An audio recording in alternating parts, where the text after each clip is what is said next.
13장 15절에서 25절까지 교독으로 읽고 25절을 함께 읽도록 하겠습니다. 마노아가 여호와의 사자에게 말하되 구하옵나니 당신은 우리에게 머물러서 우리가 당신을 위하여 염소 새끼 하나를 준비하게 하소서 하니, 여호와의 사자가 마노아에게 이르되 내가 비록 나를 머물게 하나 내가 내 음식을 먹지 아니하리라. 번제를 준비하려거든 마땅히 여호와께 드릴지니라 하니, 이는 그가 여호와의 사자인 줄을 마노아가 알지 못함이었더라. 마노아가 또 여호와의 사자에게 말하되 당신의 이름이 무엇이니까 당신의 말씀이 이루어질 때에 우리가 당신을 존귀히 여기리이다 하니, 여호와의 사자가 그에게 이르되 어찌하여 내 이름을 묻느냐. 내 이름은 기모자라 하니라. 이에 마노아가 염소 새끼와 소재물을 가져다가 바위 위에서 여호와께 드리매 이적이 일어난지라. 마노아와 그의 아내가 본즉 불꽃이 제단에서부터 하늘로 올라가는 동시에 여호와의 사자가 제단 불꽃에 휩싸여 올라간지라. 마노아와 그의 아내가 그것을 보고 그들의 얼굴을 땅에 대고 엎드리니라.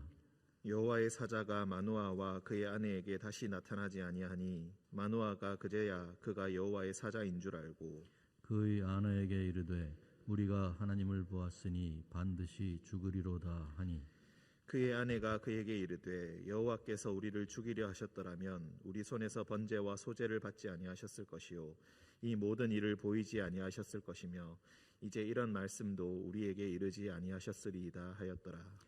그 여인이 아들을 낳음에 그의 이름을 삼손이라 하니라. 그 아이가 자라매 여호와께서 그에게 복을 주시더니, 함께 읽겠습니다. 소라와 에스다올 사이 마하네단에서 여호와의 영이 그를 움직이기 시작하셨더라. 아멘. 기도하겠습니다. 사랑과 은총의 하나님, 새날을 허락하시고 주님 앞에 나아올 수 있게 하시니 감사합니다. 주님의 말씀 묵상함으로 하루를 시작하게 하시니 감사합니다. 우리의 마음속에 있는 것 주님 앞에 털어놓으며 기도할 수 있게 하시니 감사합니다. 감사로 가득 찬 이 새벽 주님께서 우리에게 축복을 다해 주시고 주님께서 들려주시고자 하는 그 한 말씀을 그 말씀을 우리 마음에 새기는 그런 시간 되게 하여 주옵소서. 밤이 끝나고 아침이 시작되는 이 시간, 새벽에 여명의 빛이 비추어듯이 주님의 빛이 우리를 비추시고 우리를 감싸 안으시길 원합니다. 고난 가운데 있는 형제 자매들 주님께서 기억하시고 주님께서 건져 주옵소서. 우리 가운데 특별히 육체의 고통으로 마음의 질병으로 고통받는 자들이 있사오니 주님께서 그 고통 가운데 함께하사 주님을 알게 하시고 주님께서 주시는 평강을 누리게 하여 주옵소서. 주님께서 우리와 늘 동행하여 주심을 믿으며 거룩하신 예수님의 이름으로 기도합니다. 아멘.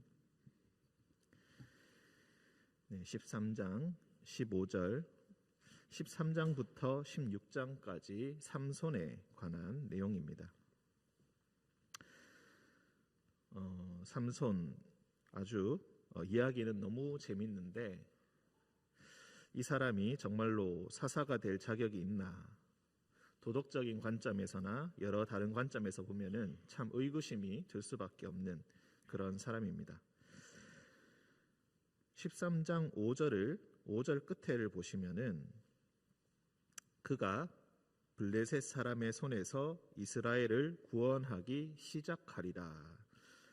구원하겠다가 아니라 구원하기 시작하겠다, 이런 표현을 씁니다. 그리고 25절에도 보시면은 오늘 말씀 중에 마지막 말씀인데 소라와 에스다올 사이 마하네단에서 여호와의 영이 그를 움직이기 시작하셨다.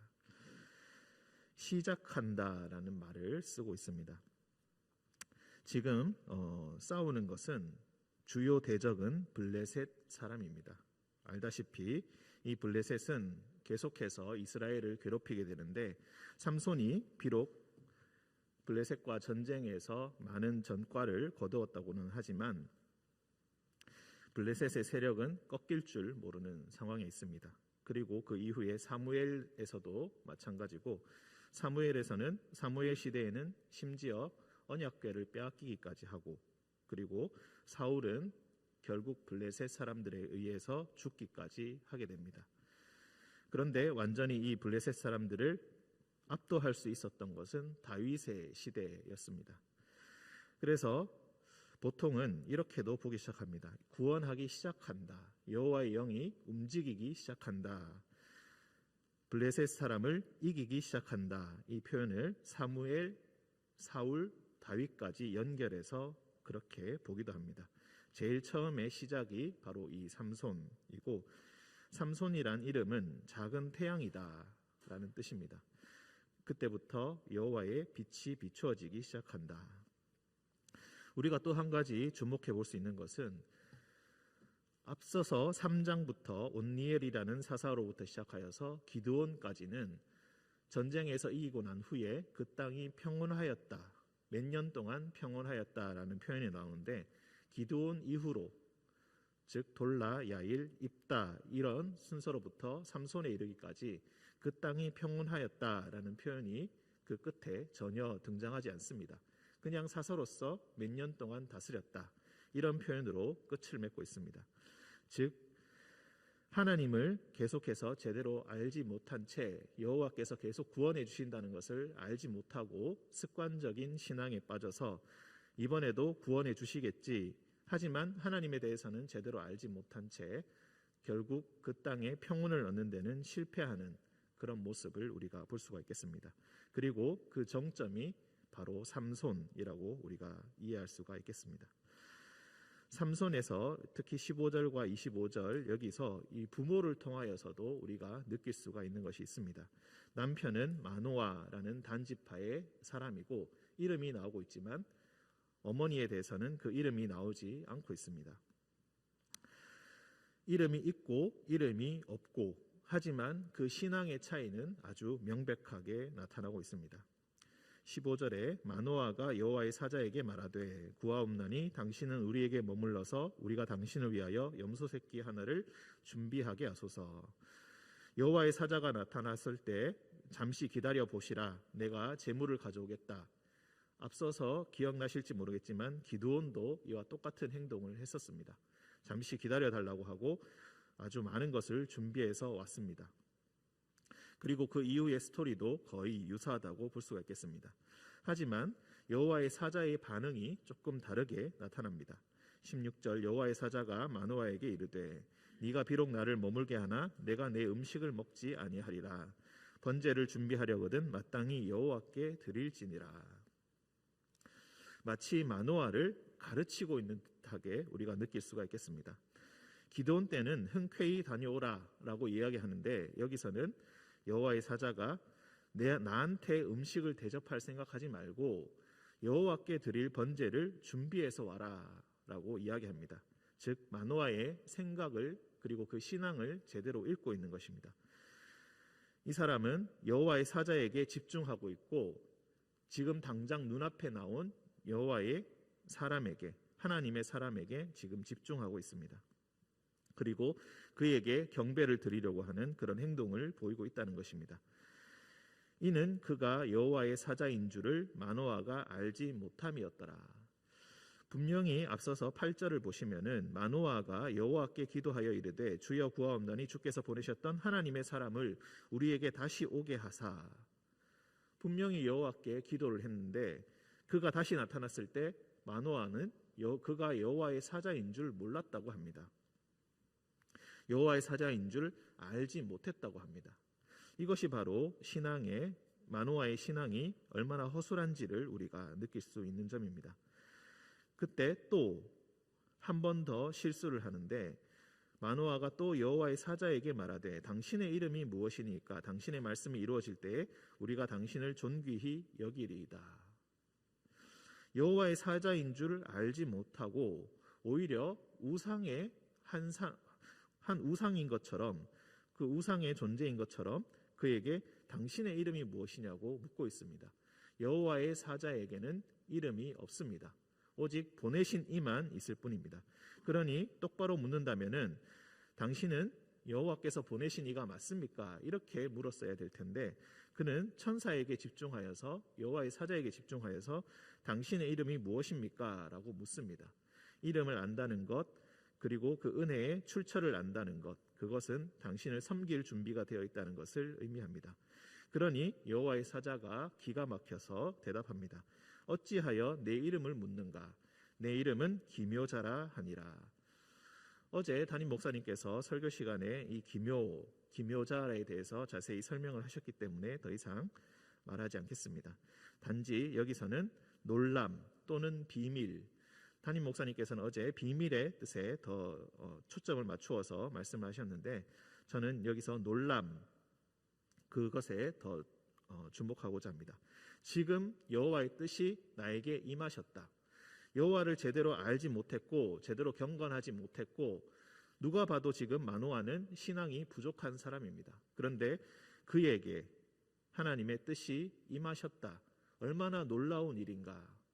그저 지금 여호와의 소식이 너에게 임하셨다. 이것이 얼마나 놀라운가.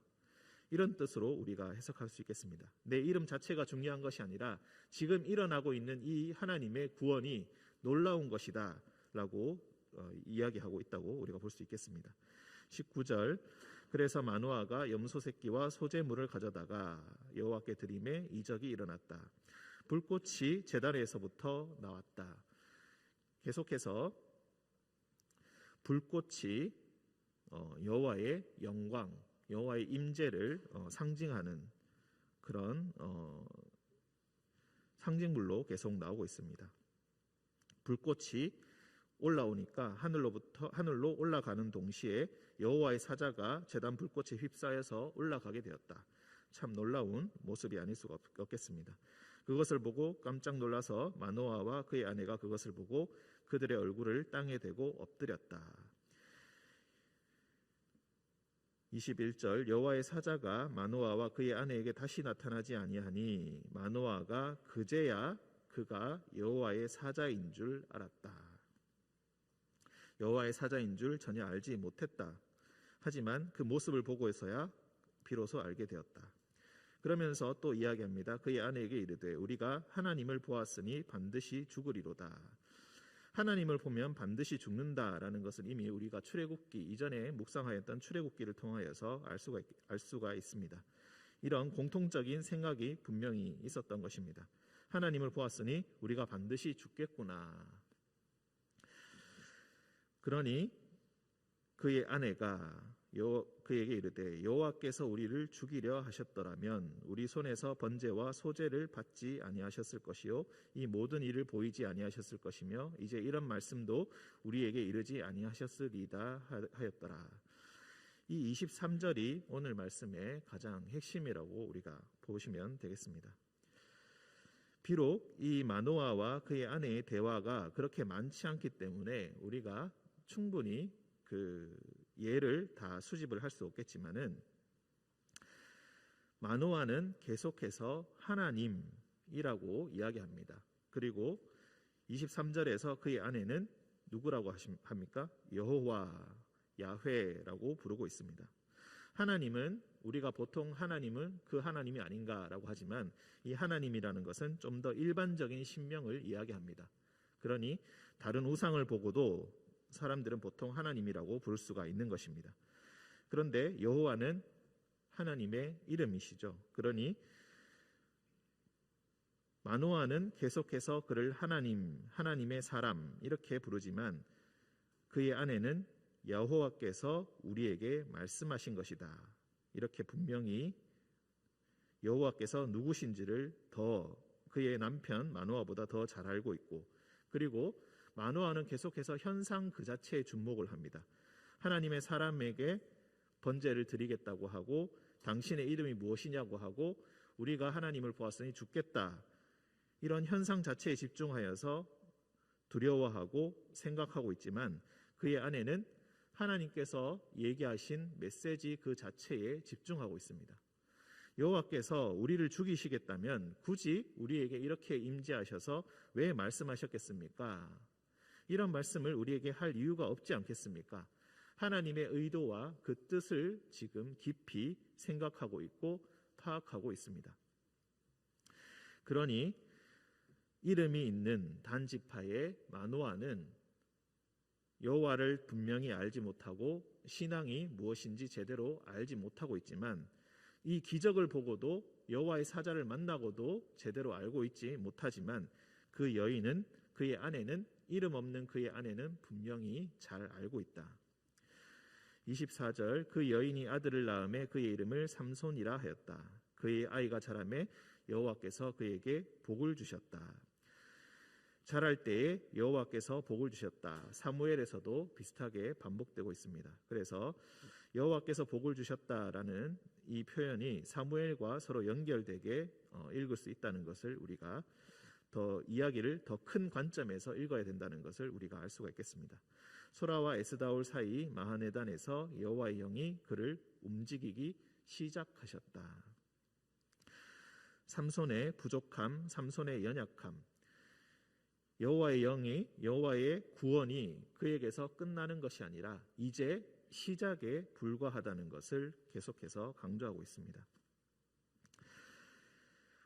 우리는 오늘 말씀을 통하여서 23절의 이 말씀, 22절과 23절의 이 말씀을 통하여서 하나님의 말씀을 들을 때에 우리의 자세가 어떠한가를 다시 한번 생각해 보기를 원합니다. 현상 그 자체에 집중할 것인가? 하나님께서 보여주시고자 하는 그 초점을 우리는 분명히 이해하고 하나님의 말씀을 듣고 있는가? 아니면은 겉으로 드러난 현상만 보고 계속해서 표적을 요구하고 표징을 요구하고 확실한 증거가 있을 때 움직이겠다고 이야기하고 있지는 않은가? 기드온처럼 계속해서 표적을 요구하면서 하나님의 말씀을 오해하고 또 마노아처럼 잘못 생각하고 있지는 않은가? 아니면은 그의 아내처럼 이름 없는 한 여인처럼 여호와의 뜻을 분명히 알고 그의 이름을 고백하고 그의 뜻을 따르기를 선택할 것인가? 이것이 오늘 우리에게 주시는 하나님의 말씀일 것입니다. 함께 기도하겠습니다. 사랑과 은총이 충만하신 주님, 우리의 믿음이 참으로 연약하여 때로는 겉으로 드러나는 현상만 보고 왜 나에게는 표적이 있지 않느냐고, 하나님의 사람이 나타나지 않느냐고 때로는 원망하며 주님의 뜻이 내게 없다고 그렇게 생각합니다. 주님, 겉으로 드러난 것에만 집중하고 그것을 바라보는 것이 아니라 하나님께서 우리에게 주시고자 하는 그 말씀을 우리가 제대로 듣고자 하는지, 그리고 그 말씀을 들으면서도 제대로 알고 있지 못하고 있지는 않은지 주님, 이 시간 다시 한번 생각해 보길 원합니다. 주님께서 우리에게 들려주시고자 하는 그 말씀, 주님께서 지금도 우리에게 계속해서 말씀하고 계시다면 그 말씀을 제대로 깨닫게 하시고 알게 하셔서 우리가 나아가야 할 방향을 다시 한번 생각하게 하시고 이제 구원의 역사를 시작하시는 여호와의 손길을, 예수 그리스도의 손길을 느끼는 그 시간 되게 하여 주옵소서. 오직 성령의 역사가 우리에게 있기를 원하오며 거룩하신 예수님의 이름으로 기도합니다. 아멘.